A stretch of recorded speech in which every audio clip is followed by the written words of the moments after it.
Okay, so we're at the David Kaye Gallery, which is nestled into the corner of Dover Court and Queen. And we're talking to David Kaye himself about this sort of unique gallery. And I call it unique because of all the galleries around, you've spent quite a lot of time, I think, bridging the gap between the so-called high arts and the world of craft. And I want to know if you sort of found that a difficult mission.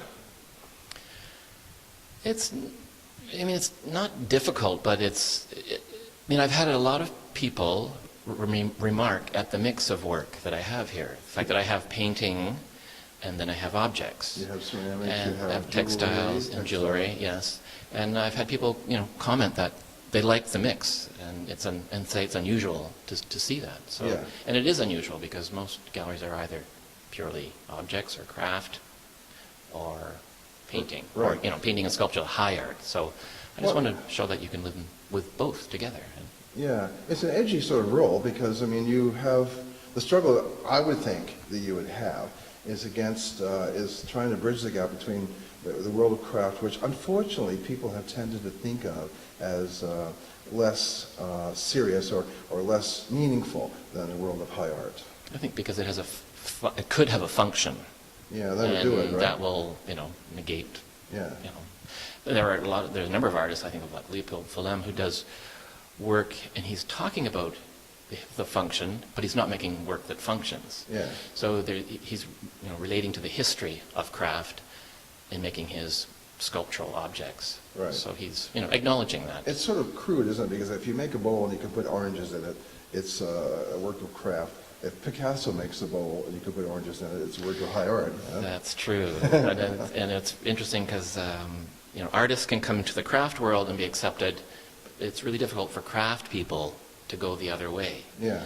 And an example of the pattern painters in the 80s, where they were artists, fine artists, using textile methods and sort of reinventing the wheel. And people, I was in the textile world, and I'm like, oh, ho hum, big deal. But they get the attention of the art world, and right. it's not fair. And but they get the attention of the art world because they're showing those textile-derived paintings in a high art context, right? Yes. In fine art galleries, so called. Yeah.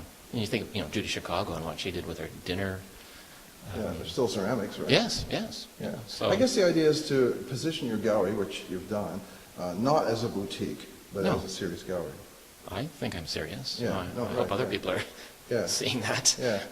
But the seriousness, it has to come from your attitude, because if you come in here, you do see a wall of beautiful jewelry behind glass, and you see objects. It has to do with your seriousness, I think, that keeps it from seeming like a boutique. Yes. Well, I'm working very hard at trying to bridge that gap and get people to feel comfortable with objects as well as... Yeah. Do you think part of it is because there's lots and lots of high-level discourse about painting and sculpture, but there isn't a lot of challenging writing about ceramics and jewelry and so on? Not in the past. That certainly is changing with the programs at Ocadu and Sheridan. They're really trying to elevate, that craft world and get people to be able to write about their work and about other people's work. Yeah. So it's still an ongoing battle, but it's that craft art dichotomy I think it's really boring. So it's been going on for so long. It's limiting. It's a big cliche, right? Yes, I think so. Yes. How long has this gallery been here? It'll be 5 years on April the 5th. It goes by quickly. Yes. Doesn't seem possible. Sometimes it doesn't seem. I can't believe it.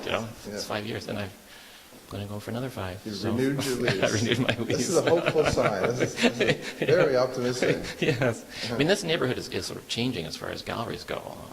In what way can you kind of Well, it's more nightclubs now. If you come down here at night, it's a huge scene outside. Yeah. So is this a good thing for the galleries or a bad thing? I don't think it's a good thing myself. No? Because I don't think those people are interested in art. They're just interested in partying. Thrush Homes across the street tends to have these big openings with 1,000 people.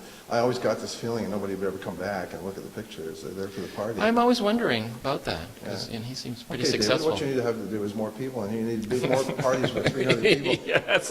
wedged into this small, into a club. Yes.